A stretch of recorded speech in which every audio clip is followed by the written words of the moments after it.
सबसे ज्यादा गाली पड़ी। भाजपा सांसद की पीड़ा, अखिलेश गिरिराज ने खेला सेफ गेम। अगर पहले यह बोल देते तो मोदी जी अपने गोद से उठाकर बाहर का रास्ता नहीं दिखा देते।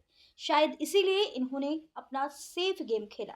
खैर, यूजीसी के नए नियम पर सुप्रीम कोर्ट ने फिलहाल रोक तो लगा दी है, लेकिन सियासी बयानबाजी का दौर अभी भी जारी है। सुप्रीम कोर्ट के फैसले के बाद कई नेताओं ने अपनी प्रतिक्रिया दी। भाजपा सांसद निशिकांत दुबे ने कहा कि सुप्रीम कोर्ट ने वही किया जो मैंने कहा था। सपा प्रमुख अखिलेश यादव ने शायरी अंदाज में रिएक्शन दिया है। वहीं बसपा सुप्रीमो मायावती ने कहा कि सरकार की मंशा पर सवाल उठाए हैं।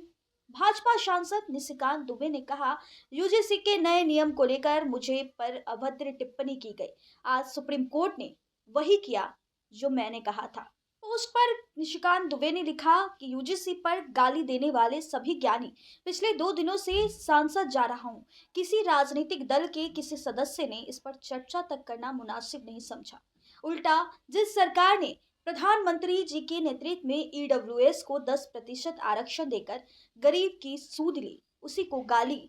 मैं दोबारा आपसे करवुद्ध निवेदन करता हूं कि मोदी जी पर भरोसा रखिए। संविधान की धारा 14 एवं 15 के तहत ही देश के कानून चलेंगे।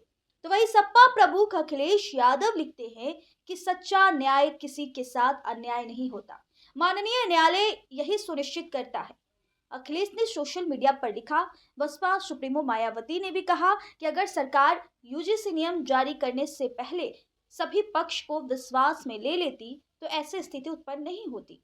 सोशल मीडिया पर पूर्व सीएम ने लिखा कि विश्वविद्यालय अनुदान आयोग यूजीसी द्वारा देश के सरकारी व निजी विश्वविद्यालयों में जातिवाद घटनाओं को रोकने के लिए जो नए नियम लागू किए गए हैं, जिससे सामाजिक तनाव का वातावरण पैदा हो गया है। ऐसे वर्तमान हालात के मद्देनजर रखते हुए माननीय सुप्रीम कोर्ट का यूजीसी के नए नियम पर रोक लगाने का आज फैसला उचित, जबकि देश में इस मामले में सामाजिक तनाव आदि का वातावरण पैदा ही नहीं होता। अगर यूजीसी नए नियम को लागू करने से पहले सभी पक्ष को विश्वास में ले लेती और जांच कमेटी आदि में सबका अपर कास्ट समाज को नेचुरल जस्टिस के अंतर्गत उचित प्रतिनिधित्व दे देती।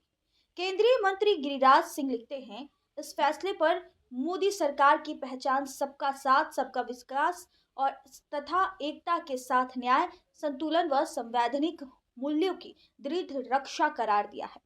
एक्स पर उन्होंने यह लिखा कि आदरणीय प्रधानमंत्री जी और माननीय गृह मंत्री जी, हार्दिक आभार आपका। यूजीसी नियम पर माननीय सर्वोच्च न्यायालय द्वारा रोक से देश के विद्यार्थियों, शिक्षकों और शैक्षणिक संस्थानों को बड़ी राहत तो मिली है।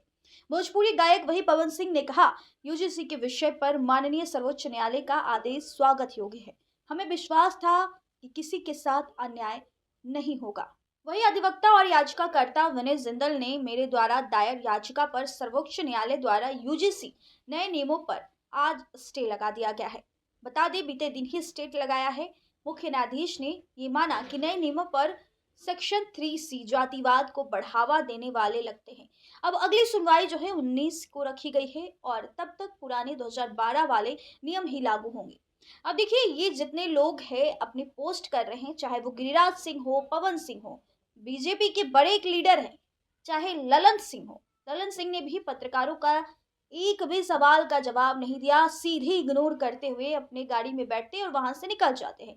अब देखिए, जब सुप्रीम कोर्ट का फैसला आता है, सुप्रीम कोर्ट इस मामले पर स्टे लगाते हैं, तो हर कोई अपनी राग अलापना शुरू कर देते हैं, चाहे वो गिरिराज सिंह हो या पवन सिंह हो, क्योंकि उन्हें भी तो डर है कि अगर हम मोदी जी के खिलाफ बोल देते हैं, एक ट्वीट कर देते हैं, लिख देते हैं, तो हमें तो मोदी जी अपने गोद से उठाकर हटा ही देंगे। तो देखिए, सभी लोगों ने अपने अपना सेफ गेम तो खेल लिया है।